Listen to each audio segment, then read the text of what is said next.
Positive commune വാരാഘോഷത്തിന്റെ ഭാഗമായി ആദരിക്കൽ ചടങ്ങ് സംഘടിപ്പിച്ചു. പോസിറ്റീവ് കമ്മ്യൂൺ ആലപ്പുഴ ചാപ്റ്ററിന്റെ സോഷ്യൽ റെസ്പോൺസിബിലിറ്റി ഫോറത്തിന്റെ നേതൃത്വത്തിലാണ് ജീവകാരുണ്യ പ്രവർത്തകനായ ആലപ്പുഴ സ്വദേശി നൌഷാദ് അത്താഴക്കൂട്ടത്തെ ആദരിച്ചത്. പോസിറ്റീവ് കമ്മ്യൂൺ വാരാഘോഷത്തിന്റെ ഭാഗമായി ആദരിക്കൽ ചടങ്ങ് നടത്തി. Positive commune Alappuzha chapter social responsibility ഫോറത്തിന്റെ നേതൃത്വത്തിൽ സാമൂഹിക ജീവകാരുണ്യ പ്രവർത്തകനായ നൌഷാദ് അത്താഴക്കൂട്ടത്തെയാണ് വീട്ടിലെത്തി ആദരിച്ചത്. ആലപ്പുഴ ജനറൽ ആശുപത്രി കേന്ദ്രീകരിച്ച് 10 വർഷത്തിലധികമായി രോഗികൾക്കും കൂട്ടിരിപ്പുകാർക്കും അത്താഴം നൽകുന്ന സേവനം മുന്നിൽ കണ്ടാണ് ആലപ്പുഴ സക്കരിയ വാർഡ് സ്വദേശിയായ നൌഷാദ് അത്താഴക്കൂട്ടത്തെ ആദരവിനായി ഈ വർഷം തെരഞ്ഞെടുത്തതെന്ന് positive commune Alappuzha chapter chairman Manoj Krishneswari news star ന്യൂസിനോട് പറഞ്ഞു. എല്ലാ വർഷവും ഫെബ്രുവരി 13 നമ്മൾ ജന്മദിനം ആഘോഷിക്കുകയും അതിനോടനുബന്ധിച്ചുള്ള ദിവസങ്ങളിൽ അറിയപ്പെടാതെ നിസ്വാർത്ഥ സേവനം ചെയ്യുന്ന സാമൂഹ്യ പ്രതിബദ്ധതയോടെ പ്രവർത്തിക്കുന്ന വ്യക്തികളെ കണ്ടെത്തി അനുമോദിക്കുകയും ആദരിക്കുകയും ചെയ്യാറുണ്ട്.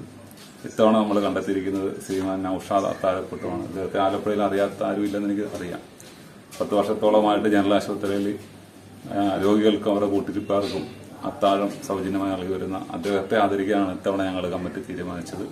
അതിന്റെ ഭാഗമായിട്ടാണ് അദ്ദേഹത്തിന്റെ വീട്ടിൽ വന്നിപ്പോൾ സംഘടനയുടെ ചെറിയൊരു സന്തോഷം പങ്കുവച്ചിട്ട് ഞങ്ങൾ അദ്ദേഹത്തോടൊപ്പമുണ്ട്. ഇപ്പോൾ positive commune Alappuzha chapter general convener Ratheesh Kumar, women's forum director Asifa Khader, Shiju Viswanath എന്നിവർ ചടങ്ങിൽ സംബന്ധിച്ചു.